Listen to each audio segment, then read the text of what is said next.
we are just going to study about the physical features of India. And this chapter will discuss about the different landforms of India. As we know that there are 6 different landforms in India. The northern mountains, the northern plains, the great Indian desert, the southern plateau, the coastal plains and the islands region. Students, we know that there is a great diversity in our country. Still we are united. It makes our nation very beautiful and incredible in the world. So students, our country is very rich in cultural heritage. So as I told you recently, there is a great diversity in our country. In the same way, there is diversity in the landforms of India. The land of our country is not even everywhere. It's different. It varies from place to place. हमारा जो भारत का land है, भूमि है, एक जैसा नहीं है. ये हर जगह बदलता रहता है. कहीं पे पहाड़ है, तो कहीं पे प्लेन्स है, तो कहीं पे कोस्टल एरियाज है, तो कहीं पे आइलैंड्स है, तो कहीं पे रेगिस्तान है. तो टोटली जो है इंडिया के लैंड फॉर्म्स को 6 मेजर डिविजन्स किया गया है. जो पहला है द नदर्न माउंटेन्स, दूसरा है द नदर्न प्लेन, तीसरा है द ग्रेट इंडियन डेजर्ट या जिसको वेस्टर्न डेजर्ट या थार डेजर्ट के नाम से जानते हैं. फिर है सदर्न प्लेट्यू, उसके बाद में कोस्टल प्लेन्स, इसके देर आफ्टर जो लास्ट वाला है द आइलैंड्स है, island region. So one by one चलिए उसके बारे में हम पढ़ते हैं. लेकिन उसके पहले आइए इस पिक्चर की सहायता से समझते हैं कि हमारा देश जो है, हमारे देश का जो डिफरेंट लैंड फॉर्म्स है कहां और कहां पर है. Okay, so students, today I will teach you about the different land forms in our country, of our country. Look, this is the map of our country. There are many maps. There are many types of maps. Physical maps होता है, political map होता है.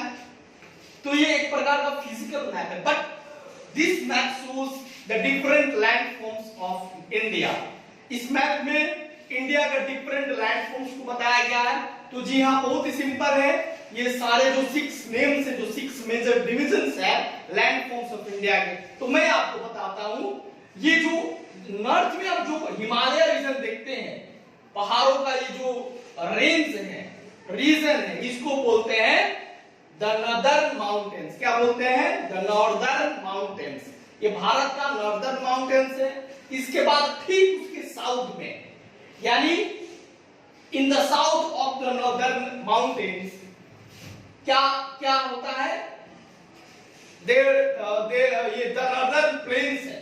इसको Indo गैंगनेटिक planes बोलते हैं. ये गंगा का ये मैदान है जहां पे हम लोग भी जाते हैं. हम लोग का भी जो क्षेत्र है वो गंगा के मैदान में, हम लोग का भी जो क्षेत्र है वो गंगा के मैदान में आता है. ठीक है. देर आफ्टर अब बात करें वेस्ट में, अगर जाए, नॉर्थ वेस्ट में जाए, या फिर इसको वेस्टर्न एरिया कहेंगे, तो यहाँ पे एक डेजर्ट है जिसको थार डेजर्ट के नाम से जाना जाता है. ये भी सैंडी एरिया है. इसका लैंड जो है सैंड है यहाँ पे. ठीक है ना. यहाँ पे पहाड़ है, यहाँ पे प्लेन है, प्लेन से, और यहाँ पे क्या है? रेगिस्तान है. इसको the Thar desert, the western desert of India, या फिर इसको द ग्रेट इंडियन डेजर्ट के नाम से भी जाना जाता है. अब बात करेंगे जो ये रफली ट्रायंगुलर शेप है, जो ये रफली ट्रायंगुलर शेप है हमारे, ये जो हमारे देश का एक पार्ट है, हमारे कंट्री का, हमारे नेशन के लैंडफॉर्म का एक मेजर पार्ट है, जो आप देखने पर रफली ट्रायंगल आपको दिखाई दे रहा होगा. इसको बोलते हैं द पेनिनसुलर प्लेट्यू. पेनिनसुलर का मतलब क्या होता है? Area covered by water on it's 3 sides. वैसा एरिया जो 3 तरफ से पानी से घिरा हो. जैसे इंडिया का जो आप साउदर्न मोस्ट कॉर्नर देखेंगे तो वो भी शेप का है, तीनों तरफ से पानी से घिरा हुआ है. Bay of Bengal, Indian ocean and Arabian sea. तो इसको पेनिनसुला बोलते हैं. और ये पेनिनसुलर प्लेट्यू है. इसको 2 भागों में बांटा जाता है, सेंट्रल हाईलैंड्स और नीचे होता है द डेक्कन प्लेट्यू. उसके बारे में हम बाद में बात करेंगे। तो ये हमारा फोर्थ वन था। अब इसके बाद बात करेंगे इंडिया। इंडिया का काफी लार्ज एरिया कोस्टल प्लेन्स के रूप में आता है, जो कि वेस्टर्न घाट और ईस्टर्न घाट में बांटा गया है। तो इंडिया का ये कोस्टल प्लेन्स है, ठीक है ना, ये भी काफी फर्टाइल होता है, इसके बारे में भी पढ़ाई करेंगे। इसके अलावा अरेबियन सी और बे ऑफ बंगाल में आप दो चीज आपको देखने को मिलेगा, आइलैंड्स मिलेगा, लक्षद्वीप आइलैंड्स और अंडमान एंड निकोबार आइलैंड्स। तो वो हमारा 6th वन है, ठीक है ना। तो आइए ब्रीफली थोड़ा इनके बारे में पढ़ते हैं कि ये नॉर्दर्न माउंटेन है क्या। तो आपको मैं बता दूं कि the northern part of India is very high mountains. जो हमारे इंडिया का नॉर्दर्न पार्ट है वहां पे बहुत क्या है, बहुत पहाड़े हैं वहां पे। हिमालय जो है विश्व की सबसे क्या है, ये सबसे ऊंची चोटी है, ऊंची रेंज, चोटी नहीं मतलब माउंटेन रेंज है इन द वर्ल्ड। और हिमालय को क्या बोलते हैं, एबोर्ड ऑफ स्नो बोलते हैं। यहाँ पे कश्मीर, हिमाचल प्रदेश, उत्तराखंड, सिक्किम और अरुणाचल प्रदेश जैसे स्टेट्स इस रीजन में आते हैं नॉर्दर्न माउंटेन्स में। आपको जानकर यह हैरानी होगी या फिर आप जानते भी हैं विश्व की सबसे बड़ी चोटी जो है, सबसे ऊंची चोटी जिसको माउंट एवरेस्ट के नाम से जाना जाता है, वो नेपाल के सगरमाथा में, जो कि हिमालयन रेंज में ही आता है। और भी बहुत सारी K2, ऑस्टिन गॉडविन जिसको बोलते हैं, कंचनजंगा, बहुत सारे माउंटेन पीक्स हैं जो कि थोड़ी कम है हाइट में माउंट एवरेस्ट से, सब हिमालय रीजन में ही आपको मिलता है। कुछ नेपाल में है, तो कुछ भारत में है, तो कुछ और एरियाज में आते हैं, ठीक है। यहाँ पे फ्लोरा फौना दोनों मिलेगा, जीव जंतु, पेड़ पौधे, हर कुछ मिलेंगे। इसके बारे में आपको नेक्स्ट और हायर क्लासेस में पढ़ाए जाते हैं। अब बात करते हैं स्टूडेंट्स नॉर्दर्न प्लेन्स की। तो जिसकी बात कर रहे हैं, सबसे पहले बताऊंगा cities like Allahabad, Varanasi, Kolkata, Himalayan reverse जैसे गंगा यमुना के तटीय क्षेत्रों पर ये है। ये coastal area of not ocean, I am just talking about the banks of reverse, यानी नदियों के किनारे बसा हुआ शहर है। तो आप समझ सकते हैं कि वेस्ट बंगाल का कुछ पार्ट और बिहार, उत्तर प्रदेश जैसे स्टेट्स का पार्ट इसमें आता है, नॉर्दर्न प्लेन्स में आता है। और ये one of the most fertile region of India, of our country, ठीक है। तो climate of northern plains is known for its hot summer and cold winters. यहाँ का जो क्लाइमेट है, हॉट समर, गर्मी काफी पड़ती है समर के सीजन्स में, और विंटर सीजन में ठंडी काफी पड़ती है। अब बात करेंगे स्टूडेंट्स ग्रेट इंडियन डेजर्ट की। जो इंडिया का ये जो येलो कलर का आप जो शेप यहाँ देख रहे हैं पोर्शन, इसी को थार डेजर्ट बोलते हैं, इंडियन डेजर्ट बोलते हैं। विश्व की सबसे बड़ा रेगिस्तान कौन सा है, the largest desert in the world, Sahara है।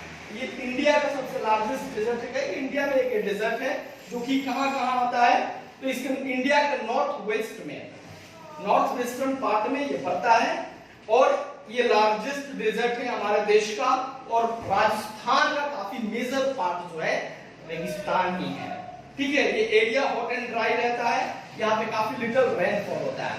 बहुत ही मुश्किल से यहाँ पे क्रॉप्स होते हैं, जैसे कि यहाँ पे बबूल का पेड़, यहाँ पे कैक्टस वगैरह प्लांट्स पाए जाते हैं, ठीक है। उनका क्योंकि वो थॉर्नी प्लांट्स है, और थॉर्नी प्लांट्स का ट्रांसपिरेशन जो होता है, वाष्पीकरण होता है, पत्तों से पानी वो कम होता है। एंड कैक्टस का फ्लैशी स्टेम होता है, ठीक है ना, वहीं से वो अपना फोटोसिंथेसिस का प्रोसेस करते हैं। इनका रूट्स जो होता है पानी के लिए काफी अंदर तक जाते हैं, ठीक है, और वाटर एब्जॉर्ब करते हैं बहुत दिनों तक। जैसे आपने कैमल के बारे में सुना होगा, जिसको शिप ऑफ द डेजर्ट बोलते हैं। सो मेरे प्यारे बच्चों, डेजर्ट में शिप ऑफ द डेजर्ट किसको बोलते हैं, रेगिस्तान का जहाज, ऊंट को बोलते हैं, क्योंकि उसका जो एडेप्टेशंस है वो वाकई में उस एनवायरनमेंट को सूट करता है, ठीक है। उसके बारे में भी आप डीपली पढ़ेंगे हायर क्लासेस में। अब बात करते हैं साउदर्न प्लेट्यूज की बात करते हैं। तो मैंने आपको पहले ही बताया, जो ट्रायंगुलर रफली ट्रायंगल शेप का जो है, ठीक है, वो एरिया क्या है, वो प्लेट्यू का मतलब क्या होता है, यानी लैंड, प्लेन से ऊंचा स्थल, उसको प्लेट्यू बोलते हैं। तो बहुत सारे पार्ट्स जो हमारे देश के इसमें आते हैं, मध्य प्रदेश, ठीक है, जैसे आपका छत्तीसगढ़, बहुत सारे जो इस रीजन में आप देख सकते हैं, जो भी स्टेट इस रीजन में आएंगे वो डेक्कन प्लेट्यू का ही हिस्सा है, जैसे कि झारखंड, ठीक है ना। तो इसको दो भागों में बांटा जाता है, मैंने आपको पहले भी बताया था शुरुआत में। जैसे कि आप चलिए हम फर्स्ट स्लाइड में आपको ले जाते हैं और यहाँ पर मैं आपको दिखा रहा हूँ, यहाँ पर एक जैसे यहाँ करंट से दिखा रहा हूँ, ये देखिए यहाँ पे देखिए, यहाँ पे क्या है तो देखिए ये है हमारा वेस्टर्न घाट्स और ईस्टर्न घाट्स, ये कोस्टल प्लेन्स है। क्या है ये कोस्टल प्लेन्स है, इससे ये घिरा हुआ है ना। अब चलिए आगे वापस लौटते हैं वहां पर जहां हम पढ़ाई कर रहे थे। तो यहाँ पर पढ़ाई कर रहे थे तो तेलंगाना, महाराष्ट्र, आंध्र प्रदेश, कर्नाटका, केरला, तमिलनाडु जैसे स्टेट्स इस रीजन में आते हैं। और साथ ही महानदी नर्मदा, गोदावरी, कृष्णा, कावेरी जैसी नदियां, तापी जैसी नदियां जो है इस रीजन से होके समंदर में जाके मिलती है। अब आगे हम पढ़ेंगे आइलैंड्स, कोस्टल प्लेन्स के बारे में। तो कोस्टल, सॉरी मैंने एक चीज आपको यहाँ पे थोड़ा सा मिस्टेक हो गया, मैं आपको फिर से बता रहा हूं। अभी कृष्णा, गोदावरी, कावेरी, नर्मदा, तापी ये सब नदियां, ये प्लेट्यूज तो बहती ही हैं, और लेकिन ये सब नदियां कोस्टल प्लेन से होकर भी टच करती हैं। अब जाके ये बात कंप्लीट हुई, ठीक है ना। वो नदियां कोस्टल प्लेन से बहती हुई समुद्र में जाके मिलती हैं, ठीक है ना, क्योंकि डेक्कन प्लेट्यू के दोनों तरफ, साउदर्न प्लेट्यू के दोनों तरफ क्या है कोस्टल प्लेन्स है। तो जो भी नदियां बहेंगी तो समंदर में अगर जाकर मिलना है जिनको बे ऑफ बंगाल में या फिर इंडियन ओशन में, या फिर किसकी बात करें अरेबियन सी की, तो वो कोस्टल प्लेन्स से होकर जाकर ही मिलेंगे। इस वजह से कोस्टल प्लेन्स भी काफी फर्टाइल होते हैं, ठीक है ना। तो जो ये जो यहाँ पे साउदर्न मोस्ट पॉइंट होता है जहां पे दोनों ये विश्व बनाते हैं, वेस्टर्न घाट और ईस्टर्न घाट, उस पॉइंट को बोलते हैं कन्याकुमारी बोलते हैं। उस पॉइंट को क्या बोलते हैं कन्याकुमारी पे ये दोनों मिलते हैं, ठीक है स्टूडेंट्स। तो जैसे कि मैं बात कर रहा था ऊपर में, महानदी नर्मदा, गोदावरी, कावेरी, कृष्णा, तापी नदियां डेक्कन प्लेट्यू से होकर फिर इस कोस्टल प्लेन से होकर ओशंस में जाके मिल जाती हैं, ठीक है ना। इसके आसपास का एरिया क्या होता है, मॉडरेट क्लाइमेट होता है इसके आसपास, ना ज्यादा गर्मी लगती है ना ज्यादा ठंड लगता है। अब बात करेंगे आइलैंड रीजन की। तो आइलैंड का मतलब क्या होता है, आइलैंड का मतलब होता है an area and a piece of land surrounded by water on its all sides, यानी एक ऐसा पीस ऑफ लैंड जो चारों तरफ से पानी से घिरा हो, उसे क्या बोलते हैं, उसे बोलते हैं आइलैंड्स बोलते हैं। तो टू ग्रुप्स ऑफ आइलैंड्स है हमारे देश में, आप देख सकते हैं इधर में अंडमान एंड निकोबार और इधर में है लक्षद्वीप, ये दोनों ग्रुप ऑफ आइलैंड्स है। एक आइलैंड नहीं, ये बहुत ज्यादा आइलैंड्स है इसमें, ठीक है ना। तो ये आपका चैप्टर जो था chapter 6 physical division of India यहाँ से फिनिश हुआ। आपने चैप्टर 7 को भी पढ़ लिया है। अब मिलेंगे अगले वीडियो में चैप्टर 8 को लेके, जो कि आर फूड एंड हेल्थ है। तब तक के लिए नमस्कार।